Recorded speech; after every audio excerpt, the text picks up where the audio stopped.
Hello and welcome back to the Unconventional Podcast. Today we're joined by Lucy Cohen, so welcome. Hi, thanks for having me. Anytime. Would you like to give a little introduction to the listeners? Yeah, sure. I'm Lucy Cohen. I'm the founder and CEO of Mazuma. We were the first ever subscription model accounting service in the UK, and I think I'm right in saying the largest ever female-founded firm in UK history now. So that's Congratulations. pretty exciting. Let's go back to when you were 23 and you founded Mazuma. Yeah. What was the thought process behind that? Well, first of all, I was 23, so not loads of thought, just went straight in there. I think that kind of a good degree of naivety is maybe not a bad thing when you start a business, like just to leap in with both feet. But it was really based around seeing the behaviour of my family. So all of my family are actors, dancers, musicians, creatives. And it was watching their relationship with their finances and accountants in particular. It just made me think there has to be a better way of doing it. And this is kind of, you're having to bear in mind that the landscape in 2006 is very different to what it is now. 2006, we didn't have cloud software. You kind of had desktop solutions. Nothing was joined up. And the model was very much that you went to an accountant's office once a year with your folder of paperwork. You didn't know what your tax bill was. You didn't know what your accountancy fee was going to be.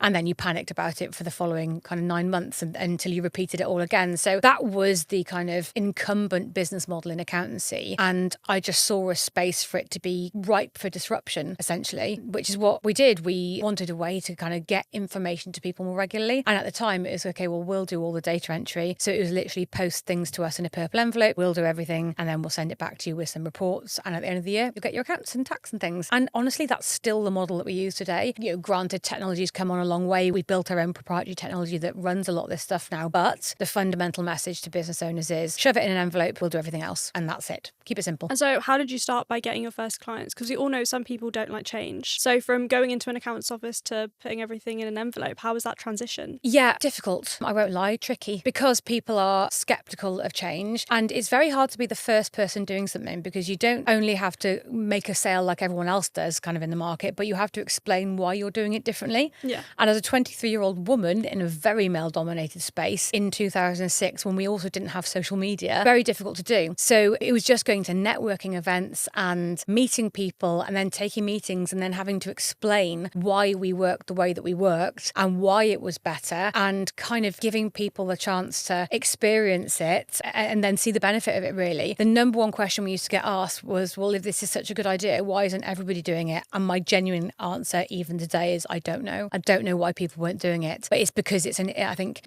traditionally an industry that doesn't embrace swift change, and it needed something to kind of start that momentum. And I think that we were probably one of the first to do that. And that's incredible. So congratulations. Thanks. Hats off to you.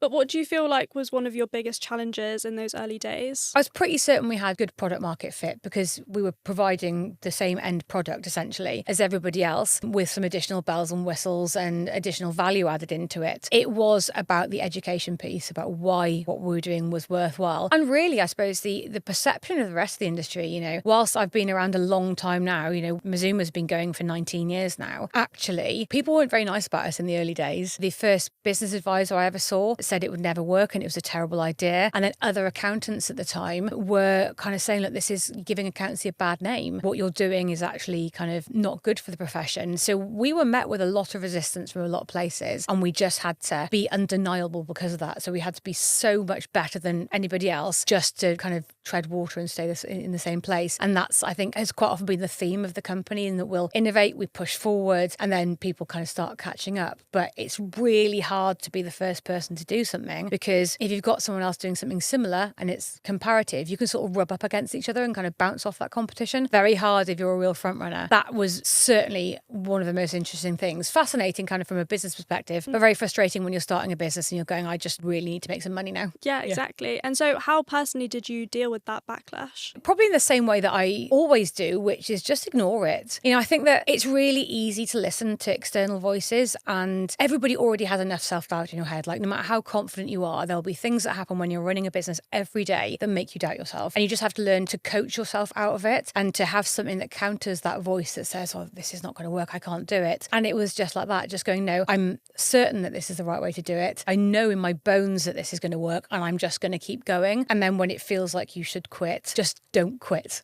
That's it. No, exactly. I've had that feeling so many times. I'm like, I'm ready to throw in the towel. And then I always think, well, maybe don't, because maybe something could come of this and you should probably just keep going and take a chill pill. Just do one more day. Yeah. Like, just go, well, I'm not going to quit today. I'll see if I feel like it tomorrow. And eventually it's 19 years later. And you're still here. Still here. And so when did you get really to the scaling part of your business? Because obviously if you weren't using social media, what were you using to market? It was genuinely word of mouth, networking events, and we used PR opportunities very early on. You know, we didn't fit the mold of what accountancy looked like in any way, shape or form. It was young women with a revolutionary firm doing something very different. Branding looked very different. Tone of voice looked very different. I've always really enjoyed that kind of slightly cheeky kind of tone of voice, like playful tone of voice in our brand. So we used that, you know, we used entering awards, we used press releases to kind of get traction locally, and that kind of built until eventually, and I'm trying to think, 2006 we started, Twitter started in 2008, and it probably wasn't really an advertising platform on social media for many years later. Realistically, it was then just about, okay, how can we do referral marketing and seminars and all that kind of old school marketing stuff, which you don't see so much anymore, but actually was kind of relevant at the time.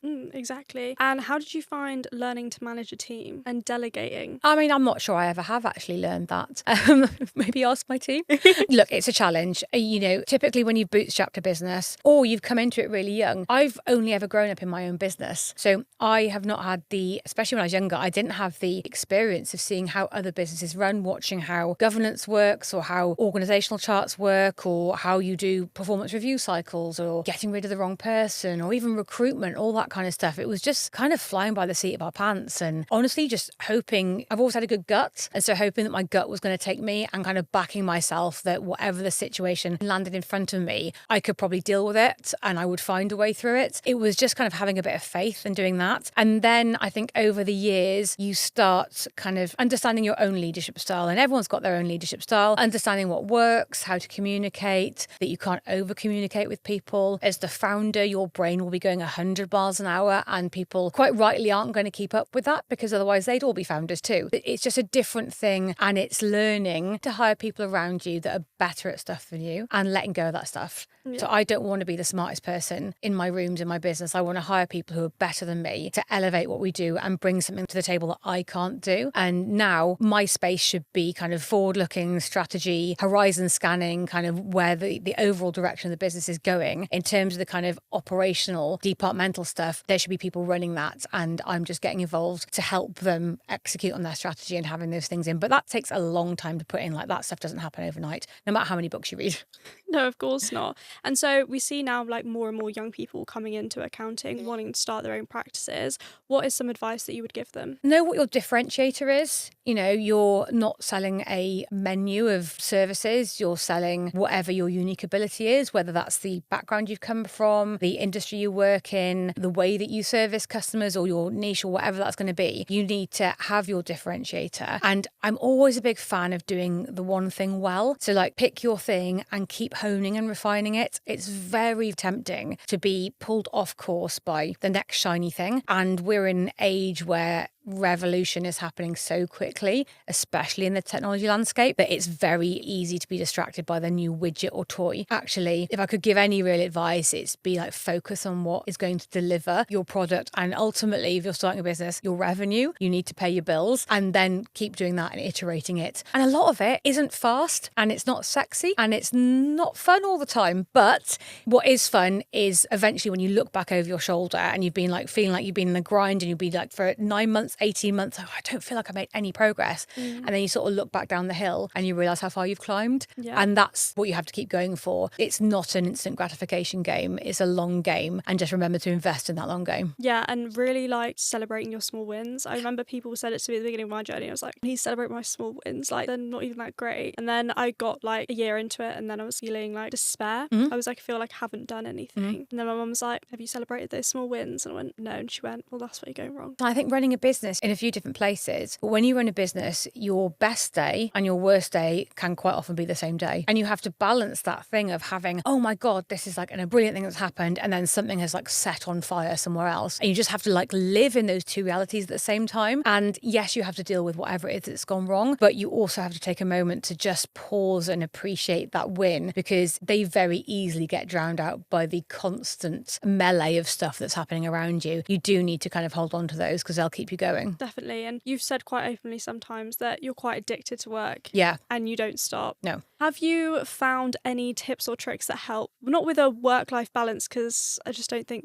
that exists sometimes, but a work-life integration? Oh, good question. No, probably not, actually. I'm horrible at it. I think it's, for me, there's always been a bleeding edge between work life and home life or social life or whatever else. And I think probably the reason, I hate the cliches like, oh, if you love what you do, you never work your day in life. Rubbish. I love what I do, and some days it feels like absolute work. Like definitely it feels like work. So that's not true, but I still love it. I think it's about having that purpose and knowing why you're doing it. That for me solves everything. So you can set some boundaries and parameters. You can do all the classic stuff like not look at your phone after a certain time or digital detox or whatever it is. None of that ever really works for me because I've always got this little fizz inside me that wants to go and look, but you can channel it in different directions. So maybe you channel it, the operational stuff. Maybe when you take a week off, you've got yourself set up so you don't need to do maybe the day-to-day stuff. But if you are still thinking about work, it's a perfect time to be thinking about kind of forward planning or ideas. You're still kind of working, but it's a different flex of your brain. That's how you deal with it, is just allowing your brain to flex in different ways, which will give your brain the respite it probably needs. No, 100%. Like, I really struggle to switch off. I can't sleep. If I haven't wound down enough, I won't sleep. Yeah. And I'll sit there on my iPad working at 1 a.m. in the morning. Yeah, like trying to get the ideas out because in case I forget them. Or write it down on my to-do list because I've just thought of 5 things that needed doing yesterday. Yeah. But when I'm on holiday, I find that sometimes like more creativity and ideas come to me, and that is work, but it's actually really relaxing, and I do mind maps of like different things I want to do in the future. It's taking a step out of it. You tend to do it when you're already fully burned out instead of doing it before you hit burnout. It would be more useful. And I think quite often, especially as a business owner, you keep going longer than you should have because you kind of have the stamina to do it and you're sort of used to it. So you just do keep pushing through. It does kind of come and bite you in the butt eventually, and you kind of need to learn how to manage that. And I'm saying this is somebody who's still not mastered it. I was massively burned out earlier this year, but it's that zoom out. It's that taking a breath away from it, just kind of taking that kind of aerial view of things, which I think sometimes just moving away from your normal environment, even if it's just going and working somewhere else for a day or not being in the office or holding a meeting somewhere else. I'm a fan of taking my team out of our normal office building somewhere else to hold meetings because actually it's a different environment. You're not distracted by the kind of what's in the fridge or so-and-so's used my cup or all that other stuff, which sounds inconsequential but does take up bandwidth from people. New environment, feels different, brain works differently. You can do that with yourself as a business owner quite easily. Yeah, and that's what I've loved about setting my business up remotely. Yeah. I'm popping off to Morocco next week because I'm sick of working in London. So all right, flex, lovely. Work in Morocco. Nice. Live my best life. Yeah, I think I'm doing it wrong. Try get a tan or something. But you mentioned that you got investment earlier this year. How was that process? Was it easier than you thought, more difficult? We bootstrapped the business until 2019. So bearing in mind that we founded in 2006, that's a long time to bootstrap. And we did it like that because every time you take on money, you will definitely make some expensive mistakes. It's going to be one of those things that happens. So we did it to kind of start the MVP of our technology product. We needed the cash to see if it was going to work. Importantly as well, it also gave us a bit of external accountability. Actually, for me, I think that's the strongest part of this. The money obviously is incredibly useful, but having a board of directors who ask you the hard questions is absolutely invaluable to kind of have that pressure, that downward pressure to hit targets. That was really, really useful. Then, of course, COVID hit after 2019. Yeah. It was about 18 months ago, we took on some larger investment, and that was to really double down on what we'd learned from the technology product and accelerate it. And of course, even in the time since we had that investment, we've had ChatGPT launch, we've kind of the world's a different place than what it was. That's changing every day, how I have to look at the direction of the business and what is our strategy. Just because I wrote something in the business plan 18 months ago, actually some of that isn't relevant now because the world's changed. So I have to think about, how am I going to deliver on this? Do I need to have a difficult conversation about, okay, I need to reallocate some funds over here, or this part of the business that we thought we'd do more of, we're now going to do less of, and there's a managing of internal and external expectations of that. Raising money is a process. You've got to kiss a lot of frogs because you have to be able to work with whoever you have, because they'll be sitting around your board table and you've taken a lot of their money and then you've spent it probably quicker than you thought you would have, and they're only asking you some hard questions. So you need to be able to have that good conflict and trust with those people and be prepared for due diligence if you're going to do that kind of raise, because it takes up attention and bandwidth. And for all the will in the world, no matter how many plates you can spin as a business owner, actually, if you are having to kind of spend every day answering questions about business plan or data rooms or forecasts or unit economics or whatever, actually it nibbles away at your capacity for other things, and you don't realise it until it's no longer there and you're like, oh, someone switched off the background noise. Now I get it, like that was taking up energy. If you're always doing that, then you are risking not having enough focus. So it's a real balance of making sure you have enough, not too much, but also making sure you've still got enough bandwidth to run, manage and ultimately deliver on that business plan that you sold to investors. Yeah, definitely. And so how did you start putting together your board of directors? So we had our chair came with our first round of investment, and he led the angel round on it. So he's an investor in the company. And from there, it was really interviewing people. So you look at, and it's changed over the years, it's looking at what gaps in knowledge do I have or do we have? What skills do we need around the table? Who's going to offer you some sage advice? Who's going to be honest with you? And what value do they bring? And then finding the people that will fill those seats and be really worthwhile in the boardroom. It's been really important to me, and I have a good relationship with all of my board. They do all give me a really hard time, as they're supposed to. That's what they're paid to do. But it's really valuable for me as a business owner to have that accountability. No, definitely. And I think accountability is really important, especially when you're a founder, because if you don't want to do something, sometimes it just sits on your list and you just don't do it. There's nothing new. Humans work to deadlines. We work to external pressures. You can be the most motivated person in the world, but like you said, if you don't want to do that one thing, or it's not like your forte and you feel like you could do 5 other things on a list better, you'll do those first. And that's actually when you start hiring the right people around you. Those things that you keep putting off, that's somebody else's favourite thing to do. Yeah. Get them in to do it. And that's when you start kind of spreading that work out. Are you running a business?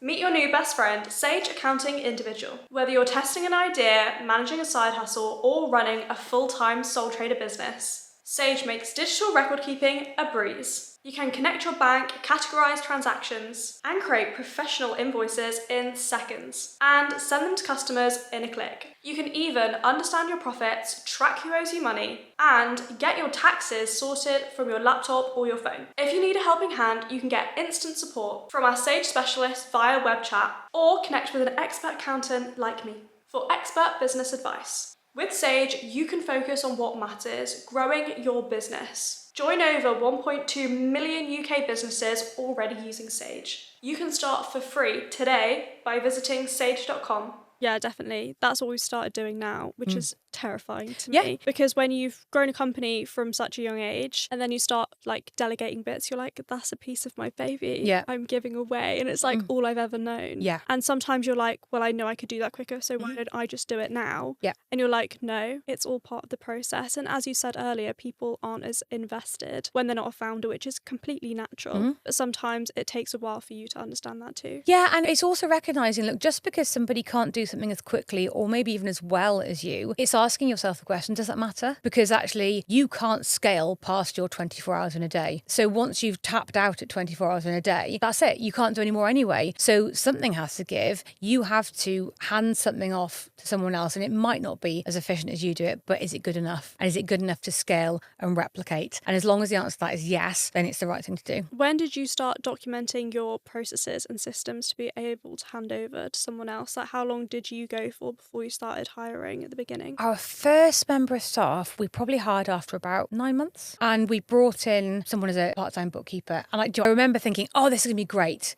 obviously, because now I don't have to do that stuff anymore, and I've got other people to do that. It's going to be brilliant. It's going to free up so much of my time, forgetting how much time it takes to onboard, manage, train people. And that was such a baptism of fire, because it went from just managing myself and my workload to managing another human being who has annual leave, who gets sick, who's got children, who doesn't want to work till midnight, and a broken down car or doctor's appointments all gets in the way, but it's part of dealing with humans. And that was a huge learning curve, and it took so much longer. I think I very naively thought, I can bring somebody in, they know how to do this thing, I'll give it to them and they will go and do it. It doesn't work like that. So the answer to the question of when did we start documenting stuff, not soon enough. But I think that actually we were still quite a small company and we kind of worked in the same room, so there was enough contact between us that we were were able to kind of do that learning as time went on then, and you start getting past. You really need to document heavily, I think, probably after about 3 people, because at that point then you're well outnumbered. And so, you know, they can gang up on you. You can't have them unionising. You need them to have a process. It really twigged for me when I used to come in the morning, and the first thing that would happen was a member of staff would be stood waiting for me with a list of questions. I was like, oh, I've literally not even like put my bag down yet. Yeah. And then after about 4 weeks of complaining to myself about this, I was like, this is a me problem. If they keep asking me the questions, it's because I've not given them the ability to self-serve those answers. Yeah. So that's what I now need to do. So then you have to spend a bunch of time kind of retrofitting that into the business, but it makes it worthwhile. And you want people to be autonomous, and you want to back them for making a decision. I always say that I want my team to make a decision, even if it ends up being the wrong one. If they can kind of show their workings and how they got there, I'll back that, because it's considered and they've looked at the information in front of them. And it's not like I haven't made the wrong decision at times, you know, none of us are perfect. So I will always back that. What I absolutely hate is people just presenting me with a problem and absolutely no solution at all. It's my number one bugbear. So fair. I'm quite lucky in my company. Everyone comes with about 3 solutions. They're like, I don't know what to do, but here are some solutions to your problem. Perfect. And I'm like, I appreciate you so much. Yeah, that's exactly the culture that you want to encourage, because it's the problem solving thing. And if they're not in the habit of making decisions, we went through a period actually where I think we kind of over prescribed things, so people's brains switched off. If there wasn't a tick box for it, they then, if it fell out of the norm, they didn't know what to do with it. And we made it so easy to do everything that was kind of on the happy path. Yeah. If something kind of deviated from that, they didn't know where to go. So we kind of dialed that back a bit to make sure that people were still using their decision making ability, because if you're not doing it regularly, you lose confidence, and then you end up with people who just don't know how to make a decision or present a solution to you. Yeah, exactly. And you're just such a powerhouse. Like when I came into the industry, I just thought you were like the coolest person in the entire world. I'm not. I'm really quite an idiot, but thanks. But people say that to me now, and I'm like, I'm just like have too much time on my hands. I'm not that great. I just sit in my pajamas with my jelly cats all day drinking tea. But I just think what you've stood for in the industry is really important. And you talk about sexism quite a lot, which is, I feel like, something a lot of females in accounting and finance have experienced. Yes. We've moved on a lot since 2006 in many ways, and in many ways we really haven't. When we look at the gender pay gap in accounting in the data from 2024, in 2024 we lost 10 years of gender pay gap progress. It reverted back to 2014 levels in 1 year. So I always say that our kind of rights and liberties as women have been hard fought for. Women have only been allowed to be accountants for 100 years. So it's been hard fought for, but they are precarious. It doesn't take an awful lot for there to be quite a rapid backslide, because the entire infrastructure of everything, apart from the last 100 years or so, has been very different. And so we're still the newbies in here, and it's still taking time for that to kind of embed and cement. And that is a multi-generational shift. That is about having representation in leadership. That is about making sure that DEI programs are running, that we're encouraging the right people into profession, that we're not doing that thing that loads of industries do, which is, oh, well, the profile of the perfect person for this job is this. And we paint ourselves into a corner when we do that, because we end up kind of just hiring the same sort of person all the time. And then we look around and going, oh my God, everyone here looks the same. That's so weird. I don't know why. It's because you've gone, well, this is the ideal candidate. Yeah. And that candidate is likely to be based on your previous personal experiences. You've got to really push yourself to think outside that. But yeah, certainly in accounting, when I started the company, I got asked so many times, was it my dad's company? Same. Am I the PA? And it's happening to you 20 years later. Yeah. So those stereotypes are still there, and it takes so much to kind of start changing those, and it has to be kind of consistent. It has to always be there, and that's really hard to do in the face of, oh, but all I hear about is women and all that kind of stuff. That's really hard to do in the face of that, to kind of have to keep justifying why this is still important. Yeah. When you look at data like that pay gap stuff, where we've seen a backslide in just 1 year, lost a decade in 1 year, that's when you go, this is why it's important.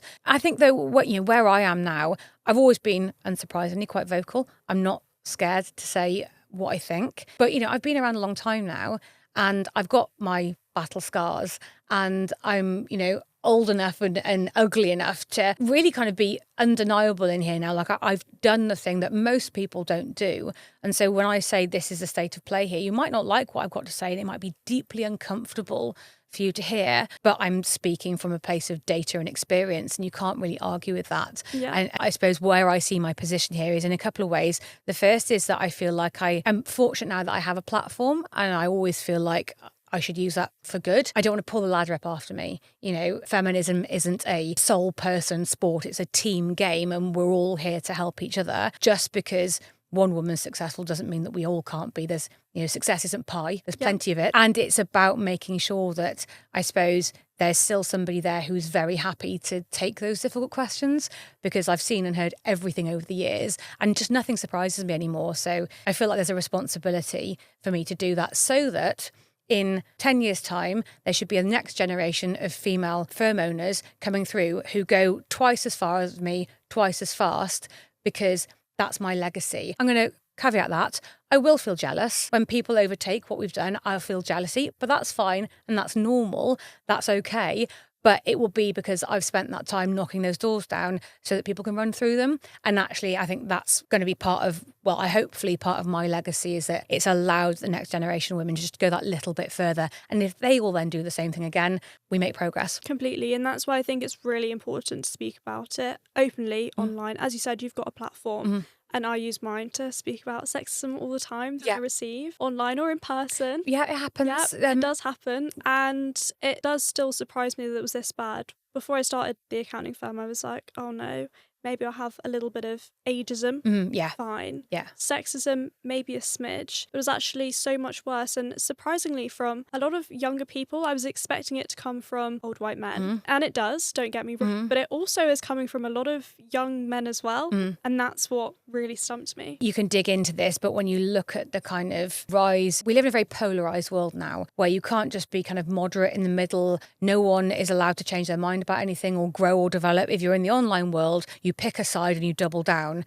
And that's what we see happening. And it's really not conducive to kind of practical conversations about how we solve these real issues. Because patriarchy hurts men too, in so many ways. It's no good for everybody. And I always caveat this with, patriarchy is a system. It's not men, it's a system. And because of the makeup of the UK and the seats of power, that is the system that we've all grown up in and still exists. And that's okay that we can acknowledge that and that we can want to change it. It doesn't mean that we want a matriarchy. It doesn't mean that we want to kind of overthrow the power and subjugate anybody. It just means that we have to understand what these words mean and approach them in a moderate, considerate way, and listen to other people as well, because there is a lot of fear. You know, when you've been in a dominant position for a long time and suddenly you see a lot of change happening very, very quickly. We said earlier, no one likes change. It's scary. And so it's really unnerving for people who've had a career maybe for 30, 40 years that's looked a certain way.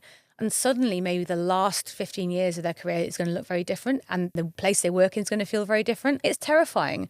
And when you marry that up with the rate of technological change, it's terrifying. So there's all these kind of things at play here. So I'm not surprised it's come from a kind of multi-generational background at all. I think this is more a symptom of the kind of polarized online presence that everybody has now. And actually, that's the way that it's going, because people online want eyeballs. It's all about clicks and eyeballs. And of course, media outlets or even, creators, will put this up after we've done this day with something nice and attention grabby so people watch it, because we're bombarded with information. Yeah. And then algorithms know that. And so they go, oh, that person like that. And you keep kind of feeding it. We're selling headlines. We're not necessarily, to kind of entice people in. Yeah. We're maybe not necessarily always selling kind of good discussion. And let's face it, good discussion sometimes isn't all that interesting. No, it can be boring. Yeah, really boring. Talking about policies, or actually in a lot of scenarios, you might disagree with somebody, but you find quite a lot of common landing ground. But that's not sensational enough. That doesn't sell headlines. That doesn't sell advertising space. And so we end up in this very kind of distorted view of things. And sometimes quite extreme views as well. Very. Like if I have a disagreement with a friend over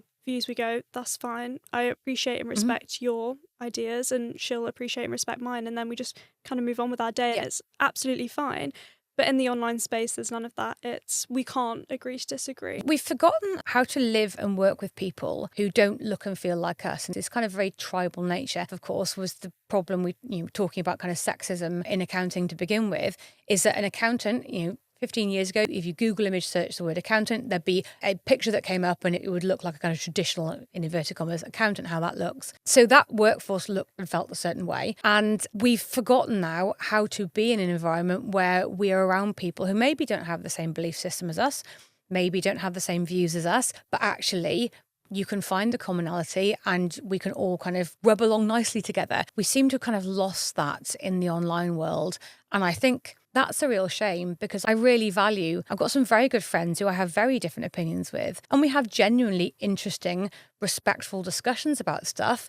No one's upset, and we both learned something. Yeah. But it frightens me that we don't get that discourse as much as we should. Definitely. And sometimes I think when you're receiving that from a young age, especially if you're online, because it just turns into an echo chamber, that you haven't developed those critical thinking skills. When we have discussions or we see sometimes rage bait or whatever you want to call it. I think kids in school now, I think there's kind of like a generational gap. There's kind of like a nomad's land. And then there's obviously people who didn't grow up with the internet or technology at all, kind of an old generation. There's this kind of no man's land in the middle where we grew up with technology and we saw the internet come into play and we went from dial-up to this other world, but we weren't taught any of that stuff in school. Like I said, when I started a business, social media didn't exist. And so we never got taught how to understand what is fake news, what is a good source, what's true, what isn't, what is just nonsense. I think kids now are maybe taught that kind of critical thinking, but we do have this kind of space in the middle where technology moves really, really fast